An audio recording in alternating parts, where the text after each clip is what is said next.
اب جس اچھی زندگی کیسے ملے گی؟ جب ہم نیک عمل کریں گے۔ نیک عمل میں کیا ہے؟ نماز، روزہ، حج، زکوٰۃ، یہ سب نیک اعمال میں سے ہیں۔ اور اس میں نیک عمل ایک یہ بھی ہے کہ لوگوں کی غیبت سے بچو، لوگوں کے برائیوں سے بچو، لوگوں کے جو ہے پڑوسی کو تکلیف نہ دو، یہ سب چیزیں ہیں۔ آج ہم اپنے گریبان میں جھانک کر کے دیکھیں کہ ہم لوگوں میں کتنی برائیاں ہیں۔ مثال کے طور پر اگر ہم 2-3 وقت کی نماز پڑھ لیتے ہیں تو ہم سمجھ لیتے ہیں بہت بڑے ہم متقی پرہیزگار ہیں۔ یہ گمان مت کریے، یہ چیزیں ایسی ہیں کہ جو ہے آپ کی ایسی عبادت آپ کے منہ پر مار دی جائے گی۔ ورنہ حضرت سیدنا غوث العظم شیخ عبد القادر جیلانی رضی اللہ تعالیٰ عنہ خانہ کعبہ میں اپنے پیشانی کو زمین پر کنکریوں پر رکھ کے کہتے تھے کہ پروردگار عالم، اگر عبد القادر تیری بارگاہ میں بخشش کا لائق نہیں ہے تو میدان محشر میں نابینا بنا کے کھائے۔ بتاؤ کون غوث پاک ہے؟ خالی بس نعرے لگاتے ہو کہ غوث پاک کا دامن نہیں چھوڑنے میں، اعلیٰ حضرت کا دامن، ارے ان کے نقش قدم پر چلو، تب جا کر کے زندگی کامیاب ہوگی۔ ورنہ صرف کہہ لیجیے علماء بیٹھے ہوئے ہیں، پوچھئے اگر نعرہ ہی لگا لینے سے کامیابی ہے تو میں تو سمجھتا ہوں میرے نزدیک نہیں ہے۔ کامیابی یہ ہے کہ جب ان کے نقش قدم پر چلیے گا۔ اعلیٰ حضرت حاضر بریلوی نے جو زندگی گزاری ہے اور جو عشق رسول ان کے اندر تھا وہ عشق اپنے اندر پیدا کرو، کامیاب۔ سبحان اللہ، سبحان اللہ۔ یہ چیزیں ہیں کہاں ہمارے؟ اللہ کے رسول صلی اللہ علیہ وسلم نے ارشاد فرمایا کہ لوگوں اپنی اولاد کو 3 چیزیں سکھاؤ، 3 خصلتیں اپنی اولاد کے اندر پیدا کریں۔ آج ہم لوگ اپنی اولاد سے کیا کرتے ہیں؟ جب بچہ پیدا ہوتا ہے اس کو ہم لوگ پہلے بچپن میں ابا اماں کہنا سکھاتے ہیں، اس کے بعد اس کو جب کچھ اور بڑا ہوتا ہے تو کھانے پینے کا اشیاء کا نام بتاتے ہیں، اس کو اب تھوڑا زمانہ چینج ہو گیا تو اس کو انگلش کے لینگویج میں سمجھاتے ہیں، اور جب اور بڑا ہوگا تو کچھ اور سکھاتے ہیں۔ اللہ کے رسول نے فرمایا کہ اپنی اولادوں کو 3 خصلتیں بچپن میں سکھاؤ۔ کون پائی؟ حب نبی، جو اپنے نبی کی محبت سکھاؤ۔ اپنی اولاد کو اپنے نبی کی محبت سکھاؤ، اور محبت کیا؟ صرف لا الہ الا اللہ محمد رسول اللہ نہیں، محمد رسول اللہ کی عظمت کیا ہے؟ صرف خالی کلمہ پڑھا دو، لا الہ الا اللہ محمد رسول اللہ، نبی کی عظمت بتایا تم نے نہیں، تم نے بتایا نہیں بھی ہے۔ آج کتنے ایسے نوجوان ہیں آپ ان سے پوچھئے کہ تمہارے نبی کون ہے تو نام نہیں بتا پاتے۔ یہ ہم لوگوں کے کام ہے۔ اور دوسرا کیا فرمایا کہ حب اہل بیت، اور اہل بیت کی محبت۔ اہل بیت میں کون ہے؟ جو حضرات حسنین کریمین کی نسل پاک سے ہے وہ اہل بیت میں، ان کی محبت۔ آپ دیکھیے محرم کے مہینے میں محرم بڑے دھوم سے مناتے ہیں، بعد معلوم آپ سروں پہ پٹی باندھ دیتے ہیں، مگر امام حسین کی عظمت و شان کیا ہے اس کو جانو کہ جو اللہ کے حضرت سیدنا حسن و حسین نے، امام حسین نے جو کربلا کے کٹے میں صحرا پر اپنی جان دی تھی، اپنی اولاد کو قربان کیا تھا، اس لیے نہیں کیا تھا کہ خالی تم نعرہ لگاؤ، بلکہ اس لیے کیا تھا کہ اپنے جو ہے اپنے کو، اپنے بال بچوں کو دین کے راستے پر چلاؤ۔ یہ چیزیں ہیں۔ اور تیسری چیز کیا ہے؟ وہ تلاوت القرآن، اور قرآن کی تلاوت۔ آج تینوں چیز ہے نہیں، یہ ان سے امام الاولیاء بھی، میں نے اسی نسبت سے اس حدیث پاک کو میں نے پڑھا ہے، چونکہ جو ہے مجھے فخر بھی ہے، اور ایسا نہیں کہ میں بہت فخر کے ساتھ، مگر الحمدللہ یہ ہم لوگ خوش نصیب ہیں کہ ہم لوگ جو ہے سادات میں سے ہیں۔ اور دوسری چیز یہ ہے کہ عشق مصطفیٰ ہے، وہی مصطفیٰ صلی اللہ علیہ وسلم کی اگر محبت دل میں ہو گئی تو کامیاب ہو جائیں گے۔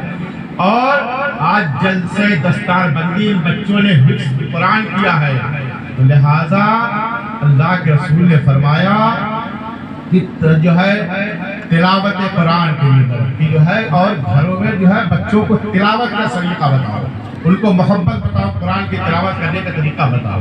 یہ 3 چیزیں ہیں۔ اور حب اہل بیت سے کیا مراد ہے؟ اب جانے بہت سے لوگ نام رکھ لیتے ہیں کنیز فاطمہ اور بہت سے نام رکھتے ہیں جو مگر نام رکھ دینے سے نہیں، حضرت خاتون جنت کے مقام مرتبے کو آپ بیان کیجیے، ان کے مقامات کو بتائیے، اور جو ہے حضرت خاتون جنت کا کیا مقام و مرتبہ تھا کہ جب سرکار دو عالم صلی اللہ علیہ وسلم کے پاس حضرت سیدہ فاطمہ الزہرا آتی تھی تو اللہ کے رسول ان کے استقبال کے لیے کھڑے ہو جاتے تھے، اور ان کا پردے کا یہ عادت ہے، اعلیٰ حضرت کا وہ شعر ہے کہ جس کے آنچل کو نہ دیکھا معمر نے، پورا شعر مجھ کو نہیں یاد ہے کیونکہ شعر میں بڑا کمزور آدمی ہوں، ایسے کچھ شعر ہے کہ اس رضایت کیا ہے جو اس رضایت رضاحت پہ لاکھوں سلام، تو حضرت سیدہ فاطمہ الزہرا کا اتنا پردہ تھا، آپ اپنی بچیوں کو اپنی بیویوں کو سکھائیں کہ بے پردہ جو گھومتی ہے یہ زیبا نہیں دیتا اسلام میں، عورتوں کے لیے اللہ کے رسول نے پردے کو حکم فرمایا ہے کہ پردے میں رہیں، اس چیز کو برقرار رکھیں، اور دوسری چیز کیا ہے کہ تلاوت قرآن کرو، قرآن سے مجھ سے پہلے مولانا کمال صاحب نے کہا کہ جو ہے قرآن کریم صرف کمروں میں سجانے کے لیے نہیں ہے، اس کی تلاوت کیجیے۔ ہم لوگوں کے بچپنے میں تھا ہم لوگ دیکھتے تھے کہ ہمارے گھروں میں ہماری پھوپھی لوگ تھی، ہمارے والدین تھے قرآن کریم کی تلاوت کرتے تھے، ہم لوگوں کی آنکھیں اس وقت کھل جاتی تھی جب تلاوت کی آواز سنتے تھے۔ آج کیا ہوتا ہے؟ آج تو ہم لوگ سوئے رہتے ہیں، نماز فجر کا کوئی پتہ ہی نہیں چلتا ہے۔ یہ چیزیں نہیں ہونا چاہیے۔ یہ دیکھیے میں بتاؤں یہ جلسے جلوس تو روز ہوتے رہتے ہیں اور آپ لوگ روز سنتے بھی ہوں گے میرے خیال سے، تو جلسہ سنیے نہیں صرف اس پر عمل کیجیے، عمل کیجیے گا تو زندگی کامیاب ہوگی۔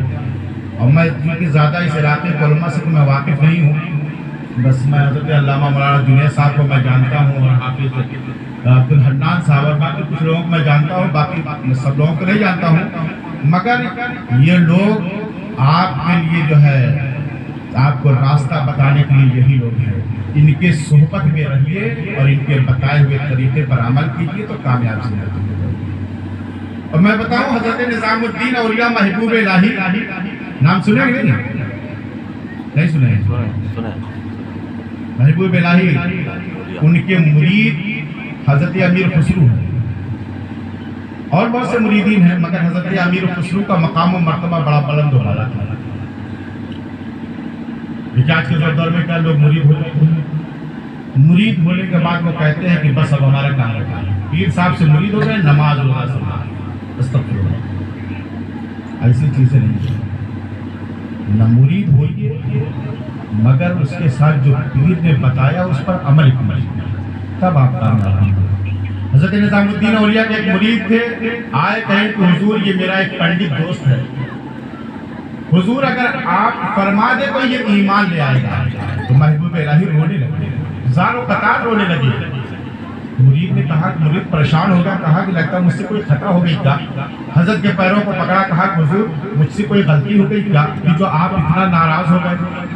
آپ نے فرمایا کہ نہیں۔ آپ فرماتے ہیں کہ میں اس لیے رو پڑا کہ اب یہ وقت آ گیا ہے کہ مجھ کو کہنا پڑے گا کہ کلمہ پڑھو، لگتا ہے کہ میرے افعال و کردار رسول اللہ کے افعال و کردار سے مماثلت نہیں کرتے ہیں، ورنہ کہنے کی ضرورت نہیں پڑتی، یہ ترکیب ہے۔ سبحان اللہ استاد، اپنے اندر یہ پیدا کیجیے کہ ہمیں دیکھیں آج سے آپ 100-200 سال پیچھے کی زندگی گزاری ہے۔ آپ دیکھیے لوگوں کو کہ لوگ ایک آدمی کو دیکھتے تھے تو سوچتے تھے کہ ابھی کوئی مسلمان ہے، ادب سے لوگ جو ہے اس کے پیچھے ہو جاتے تھے۔ ہم بچپنے کی بات بتاتے ہیں کہ میں نے دیکھا ہے کہ جب نماز مغرب پڑھ کے لوگ نکلا کرتے تھے تو لوگ غیر مسلم لوگ اپنے بچوں کو لے کر کے جو ہے مسجد کے دروازے پہ کھڑے رہتے تھے کہ یہ مسلمان ہے، پڑھ کر کے نماز نکلے تو دم کر دیں گے میرا بچہ ٹھیک ہو جائے گا۔ آج کا حال ہے، آج ہم لوگوں کا حال یہ ہو گیا ہے کہ چونکہ وہ جان گیا ہے کہ ان کے اندر ایمان کمزور ہو گیا ہے، ورنہ حضرت سیدنا عثمان غنی نے جب صلح حدیبیہ کے موقع پر کفار قریش سے کہا تھا یہ کفار قریش میرے آقا حدیبیہ کے مقام پر تشریف فرما ہے اور ان کا مقصد ہے صرف عمرہ کریں گے واپس چلے جائیں گے۔ تو جانتے کفار قریش نے کیا کہا تھا؟ کفار قریش نے کہا تھا یہ عثمان ابن عفان تم سے اچھے تعلق ہیں، اس تعلق کی بنیاد پر ہم تم کو کہتے ہیں کہ تم خانہ کعبہ کا طواف کر لو، مگر تمہارے نبی کو اجازت نہیں دیں گے۔